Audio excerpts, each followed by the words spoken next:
Hello, everybody. It's a pleasure to be with you today.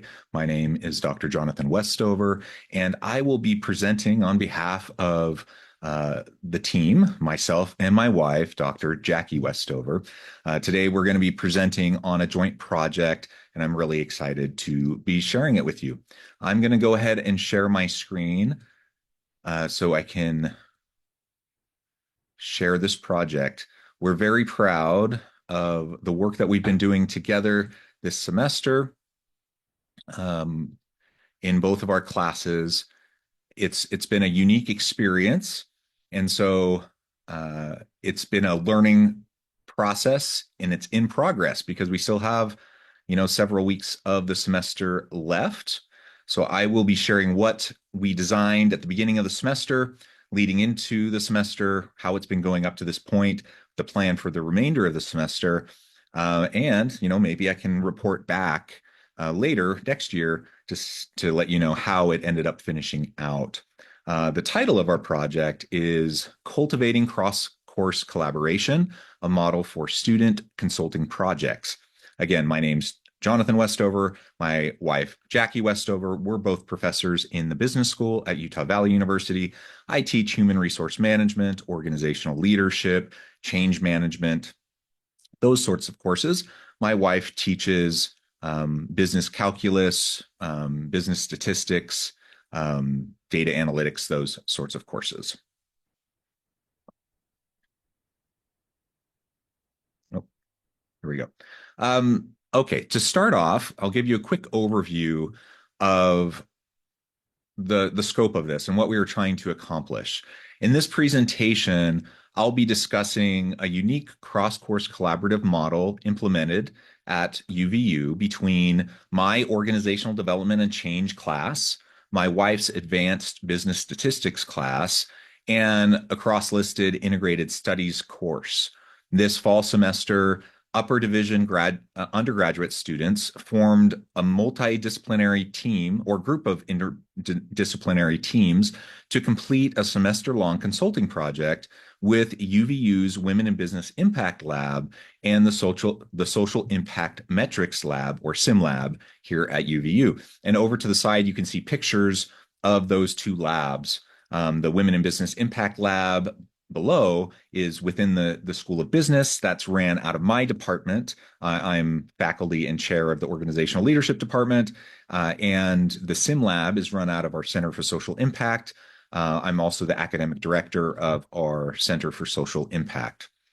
Through an iterative process of proposal development, data analysis, and solution implementation, students gained a valuable consulting experience while working across course boundaries.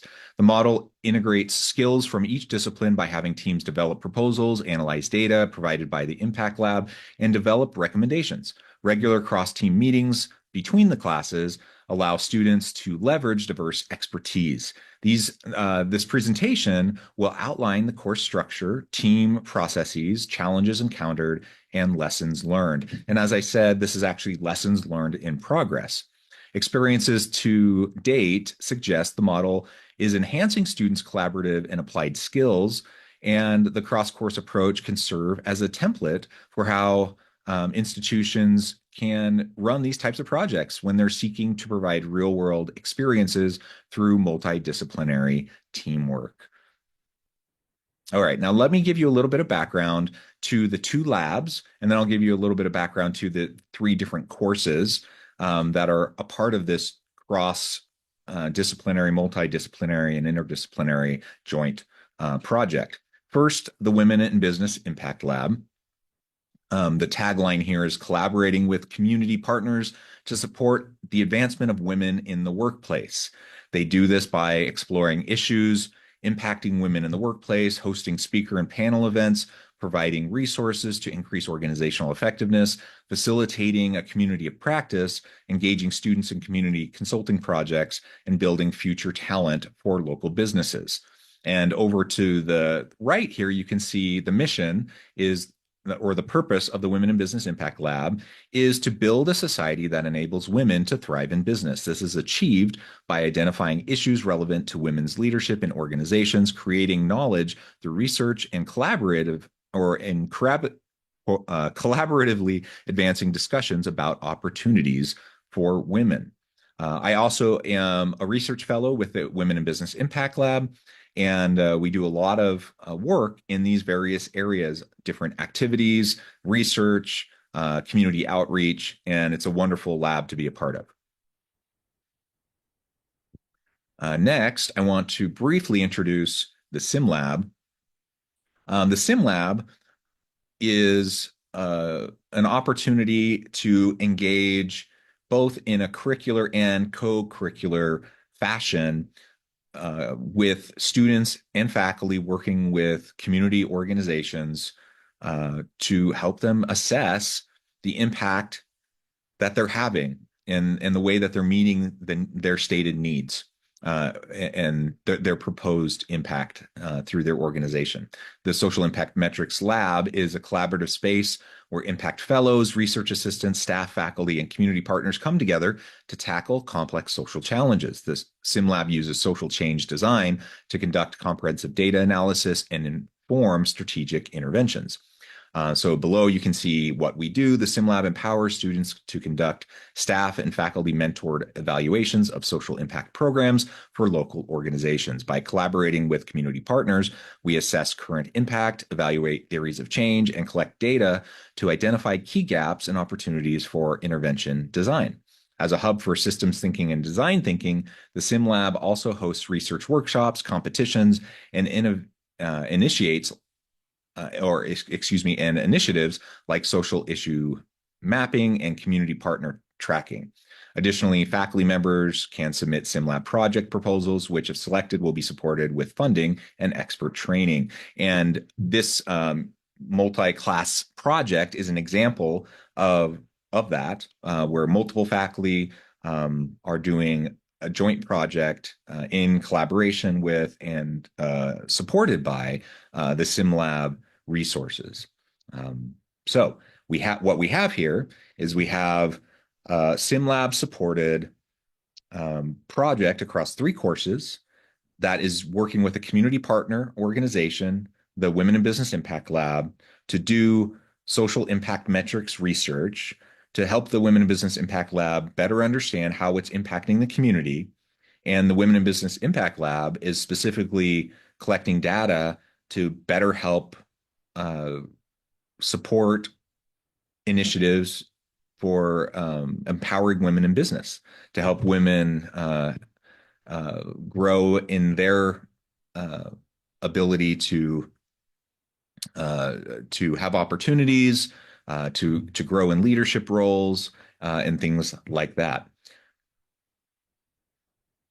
So we have 3 different courses involved in this initiative. The first is my organizational development and change class. This is a class that I've taught at UVU for many years. We always work on consulting projects. We have worked on consulting projects with many different organizations, from nonprofit to government agencies to startup businesses to well-established companies to huge global multinational companies. We've worked, with organizations that have as few as, a dozen employees to huge multinational firms that have 80,000 employees. And so working on these types of consulting projects are just what we always do. But I also like to try to work on projects with nonprofit organizations. And from time to time, we'll work on these types of social impact related consulting projects as well. In this class, you can see the course description here. Students will study the process of ensuring skills, or the class studies the process of ensuring skills, knowledge, abilities, and performance of the workforce meet the current and future individual, team, and organizational needs, includes the development, implementation, evaluation, activities, interventions, and programs that focus on customized organizational development and change, performance management, training and development, career development, and other unique employee or employee group needs. So it's all about change management and helping organizations be more effective, more efficient, and helping teams work better together and help organizations function more effectively. The second course is my wife's course, Management 3345. That's the Advanced Business Statistics or Business Statistics 2 class. It's the second in the series of business statistics courses. And usually it's upper division students who are finance majors or advanced quantitative students in various business disciplines, data analysis, or those sorts of things. Students in this course, building upon prerequisites and other statistics and data analytics courses, study advanced managerial concepts, and it includes multiple regression, ANOVA, tests of hypotheses, time series techniques, emphasizes statistical modeling, statistical decision making, and is computation intensive. And then we have integrated studies. At UVU, we have a really unique interdisciplinary major called integrated studies, where students can combine two different fields of study by combining two different minors in two disparate fields of study. And then they join those two minor areas of study together, and then they work on a capstone that brings those two areas together in a joint project. That becomes their their integrated studies major. And one of their elective courses is this Integrated Studies 300R or repeated course, Topics in Integrated Studies. This course introduces a variety of topics crossing disciplines in science, religion, philosophy, history, literature, business, technology, and the arts.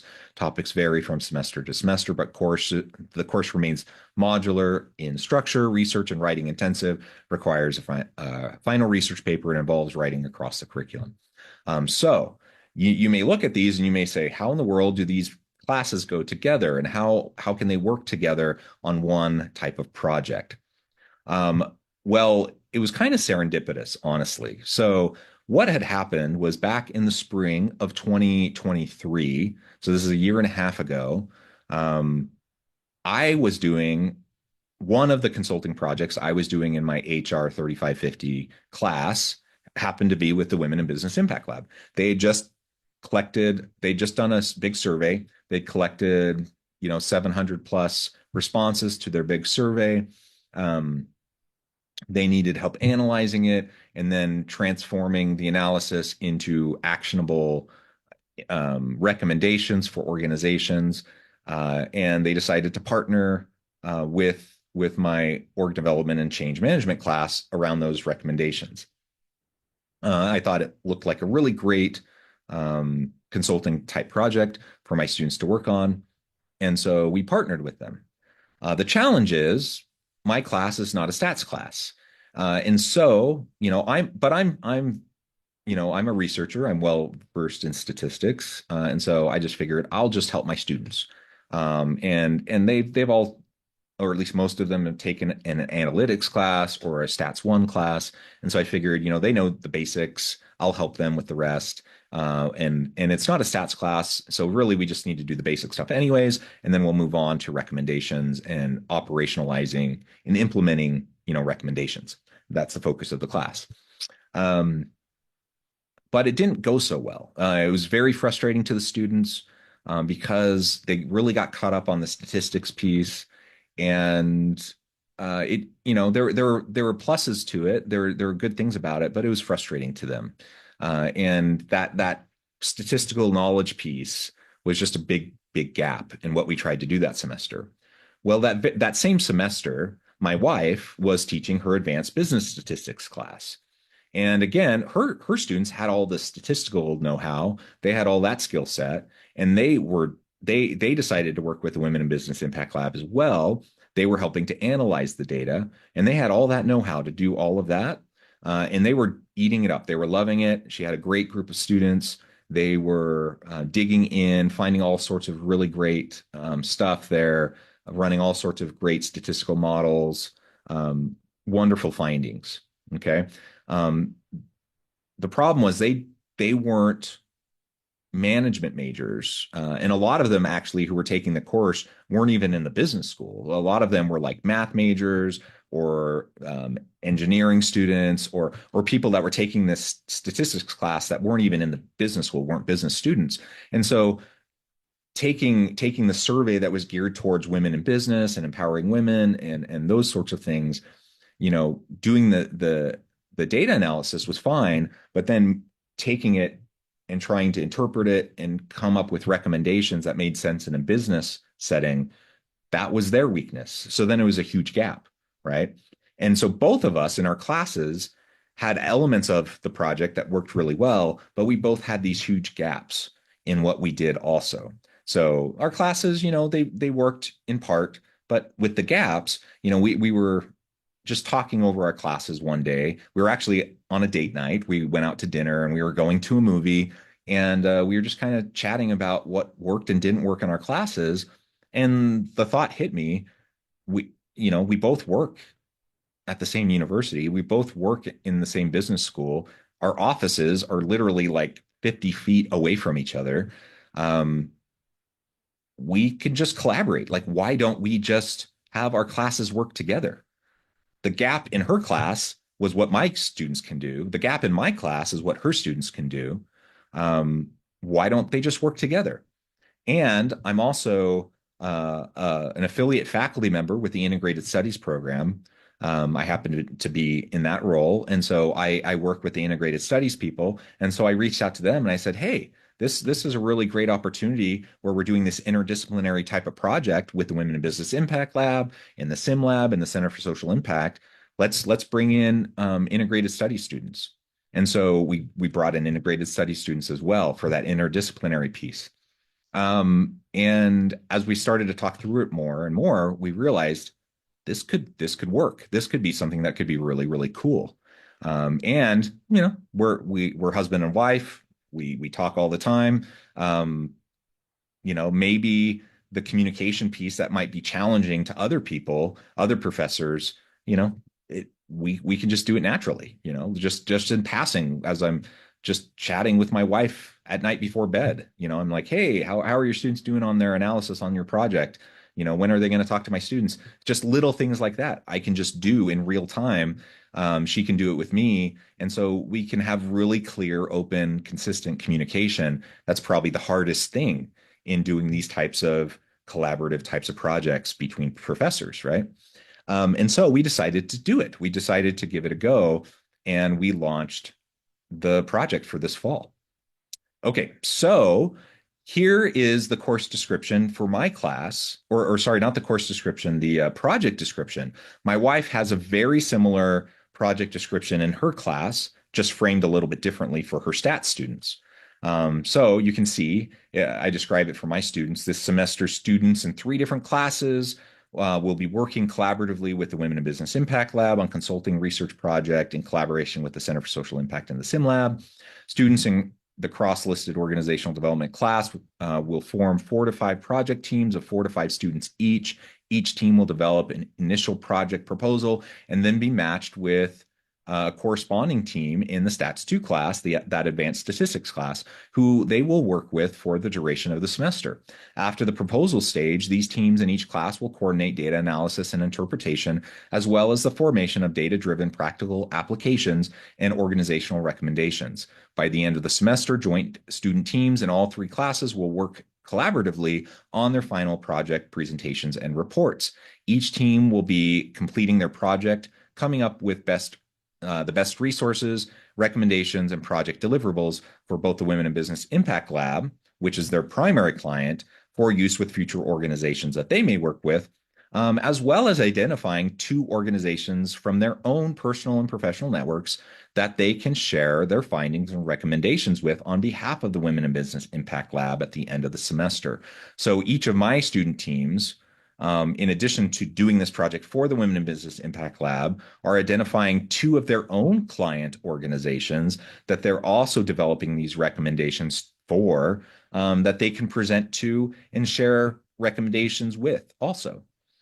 Teams will be in place by week 2, et cetera, et cetera, et cetera. And then we invited our students to complete this consulting project team meeting time preference survey, because we know for students, one of the biggest challenges, because they're super busy, is just finding time for teams to meet.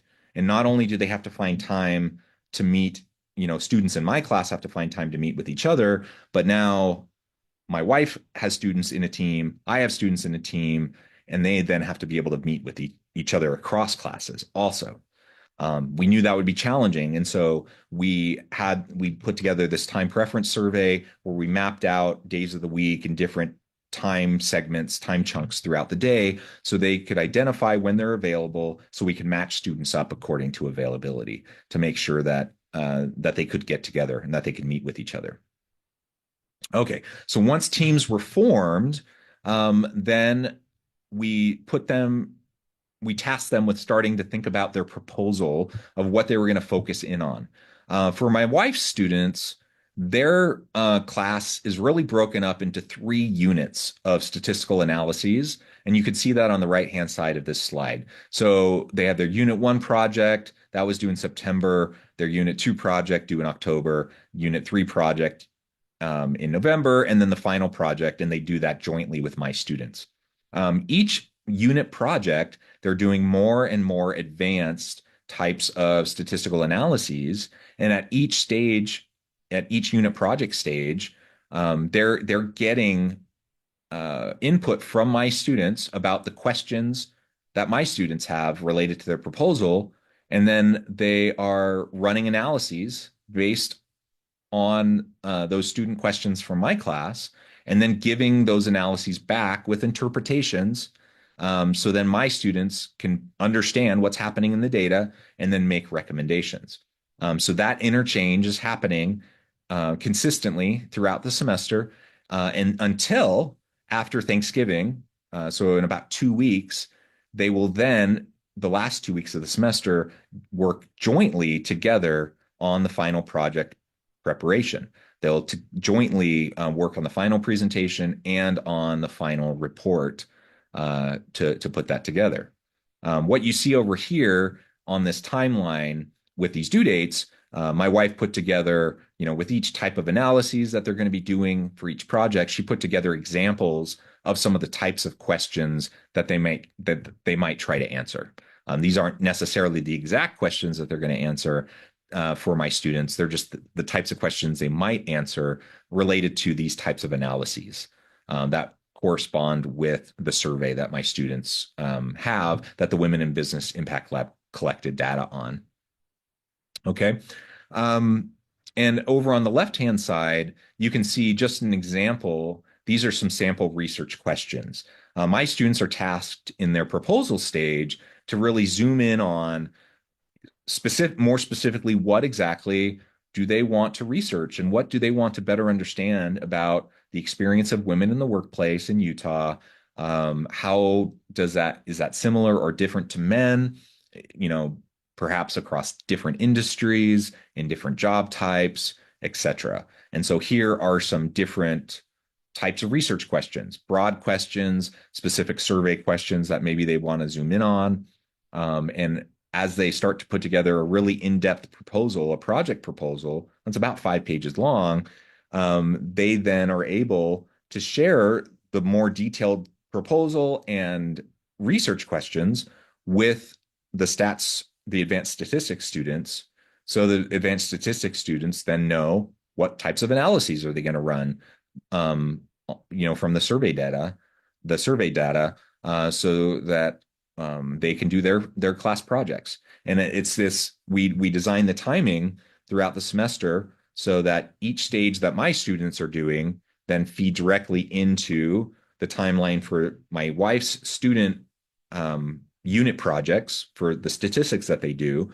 And then those students turn their projects into my wife. She can then do some quality control, do some grading, provide some feedback. Her students refine the data analysis. Then they meet with my students who then take the data. The stat students help to interpret it, help them to understand what the data means.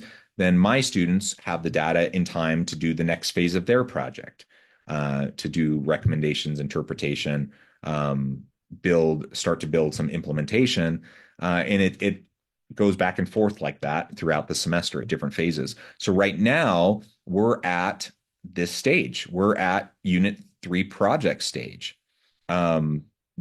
my wife's students just turned in their Unit 3 project.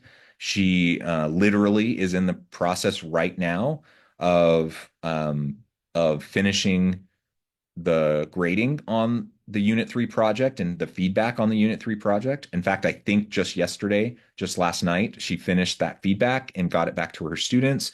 So they are ready as of tomorrow, I believe, to do the handoff and have meetings with my students so they can do the handoff, provide the interpretation, and then my students are ready to start putting together their draft presentations so they can start to get some feedback on that. Okay, here is just an example of the survey. This is the second wave of the survey for the Women in Business Impact Lab. This is just the very front page of the informed consent for the survey. Our director, Dr. Kelly Hall, who led the charge on putting the survey together. We have a whole team of about 8 different professors who are part of the Women in Business Impact Lab, who are research fellows, who all contributed to designing the survey. The survey was then administered. The second wave of the survey collected a little over 550 responses from a stratified randomized sample throughout the United States. And then over on the right-hand side, you can see just a sampling, a selection of some of the types of questions that were asked in this survey. So, for example, for each of the statements about your job, please identify how much you agree or disagree that each applies to your job. And then so they'll answer questions about my job is secure, my income is high, my opportunities for advancement are high, my job is interesting, etc. And the respondents will answer all of these. This survey has questions around work quality characteristics, workplace environment, employee engagement, job satisfaction, leadership dimensions, all of those sorts of things. That's the nature of this survey. It's a fairly lengthy survey, so we have a lot of richness in the data, and it's been a lot of fun to dig into the data and to do a lot of analyses. And so these students are really helping though with it because they're providing a lot of manpower in doing some of the initial work around some analyses and digging into what does it all mean and what can organizations do with this data. Okay, so the nuts and bolts of like how this works throughout the semester, I gave here. You can see a couple screenshots of what my students do each and every week. My students are expected to meet together every week of the semester outside of class for at least 30 minutes. And in this case, actually, it looks like they met for 20 minutes, but they're expected to meet weekly. And they have to fill out this form to talk about what they did, summary of the activities completed, what activities are in process. It's a very simple form, as you can see. It's not meant to be complicated. It's just meant for accountability. Every student gets frustrated with team projects, and every student has experiences where their team projects have not gone well, and sometimes they get frustrated with maybe they feel like there's been a free rider, some student who hasn't put in their fair share of the work into a project. And so this is one of the mechanisms that I put in place in my class just to hold students accountable. They meet weekly. They turn this in weekly. This is a weekly assignment. So I know exactly who is meeting, like who attends their meetings every week. I know who is in attendance. I know what they meet about every week. I know what assignments are given. I know what they're planning to do.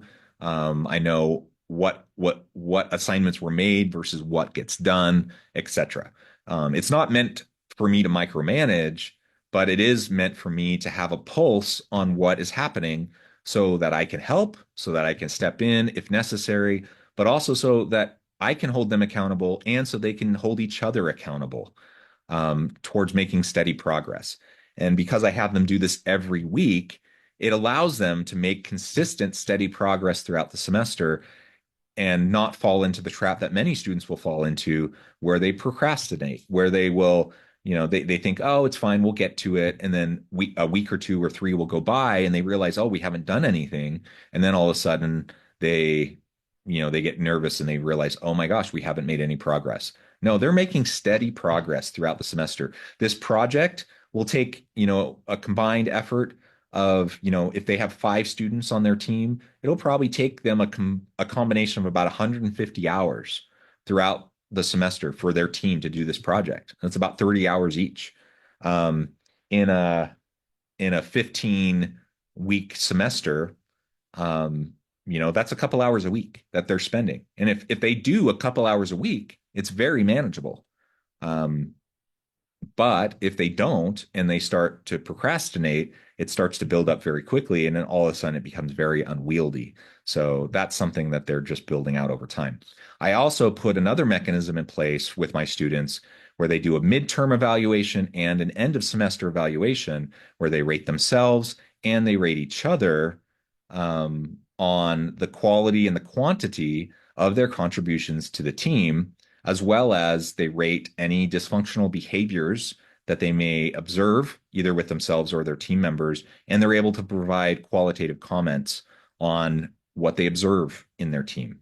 This is also very helpful to me so that I can be fair in how I grade, so that I can give differential grading if there is differential effort or differential contributions in the team project. Um, so that there is again fairness and that students understand that there will be accountability. Okay, here on the next couple of slides, I just wanted to show an example. I'm not going to walk through all these statistics, but this is an example of just the first. So I showed you, if I go back here,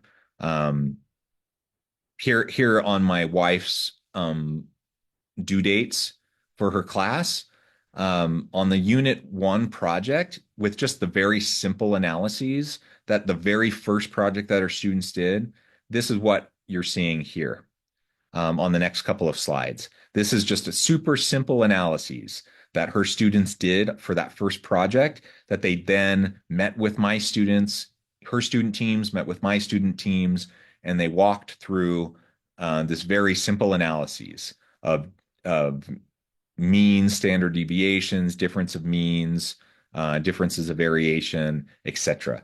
My students don't necessarily remember, they may have taken a stats class, but they don't necessarily remember what all of this means. And so my wife's students helped to run the analyses and then helped to interpret the analyses for them so they could understand what it meant. And then really provide a deep interpretation so that they could translate it into actionable recommendations for what organizations could actually do. Another page of just analysis, that basic kind of first level analysis that they did. Another page of difference of proportions that they did just with that first unit project. And then they did the same thing for Unit 2. They're doing the same thing for Unit 3. But for each unit, it's getting more sophisticated. They're going into deeper levels of analyses, with Unit 3 getting into different forms of regression analyses that are going to be really, really helpful for my students in fine-tuning the types of recommendations that they're making. Okay, last slide that I wanted to share. This is actually the cover slides, examples of the projects that my students did back in 2023, spring of 2023, because my students haven't finished their projects yet for this semester. They will be doing that in the next month, right? And they'll be somewhat similar. These projects were based on the first wave of data collected by the Women in Business Impact Lab back in 2023. The project that my students and my wife's students are working on this semester are based on the second wave of data collected in the spring of 2024. So it's a new wave of data. It was a second iteration of the survey, a more cleaned up version of the survey, an improved version of the survey. The data is better. We found that already in the analyses that we're doing. We're finding some really, really great um, results in the analyses that we're doing. And so we expect to have even better projects from our students, even though we had great projects from our students the first time we did it back in 2023, in spring of 2023. So here you can just see some examples of what my students did back in spring of 2023, just to give you an idea of the types of things that I'm going to be seeing from my students here in the next several weeks. Back in spring of 2023, I had a student team that looked at the gender wage gap epidemic and how organizations can avoid gender biased training, or how organizations can avoid that, how they can implement gender biased training. We had another team that looked at women in tech and the disparities of um, workplace experiences of women in tech versus men in tech. We had another group of students that looked specifically at workplace satisfaction and employee well-being, as well as compensation and flexibility factors for women versus men. And another group of students that looked at family inclusive benefits packages for both men and women, actually, in the state of Utah versus out of the state of Utah. Some really, really great projects. They created some really, really great resources for the Women in Business Impact Lab that they could then use as they were consulting with outside organizations. They came up with some really great findings and some really great materials. It was excellent then. It was excellent back in spring of 2023. And that was with all of the limitations, all of the gaps that I identified at the beginning of the presentation today. And so my wife and I are really excited to see what our students end up producing here in the next month. Because the way we designed the project this time, the gaps that we felt back in spring of 2023 in both of our classes, we were able to marry our classes together to fit those gaps. What my class can do fills the gap of her class, and what her class can do fills the gaps of my class. There's certainly challenges. There's coordination challenges. There's communication challenges that happen anytime you have students working together in teams. And if you start to have students working across classes with other teams in another class, that makes it even more challenging. And we've certainly had to deal with some of that throughout the semester. But it greatly enriches the experience, and it also allows multiple skill sets to come together to produce even more amazing projects. So we're super thrilled to see what can come from that. I know she's talked with her students about it. I've talked with my students about it quite a bit. That this class that my students are going through, it's really preparing them for the workforce. They're getting a lot of skills. I mean, they're learning about organizational development and change management. They're learning about the models of change. They're learning about how to be consultants. They're learning about project management, time management, client relations. They're developing those types of skills. They're learning about how to work effectively in teams, those sorts of things. But they're learning also about how to work effectively with teams in a remote environment. One thing I didn't mention is that my students are in a virtual hybrid environment. We don't meet in person. We live stream once a week, and then the rest is asynchronous online. So we never meet in person. They don't meet in person in their teams. They meet on Zoom or on Teams. So their entire projects and their team meetings and everything that they're doing is virtual.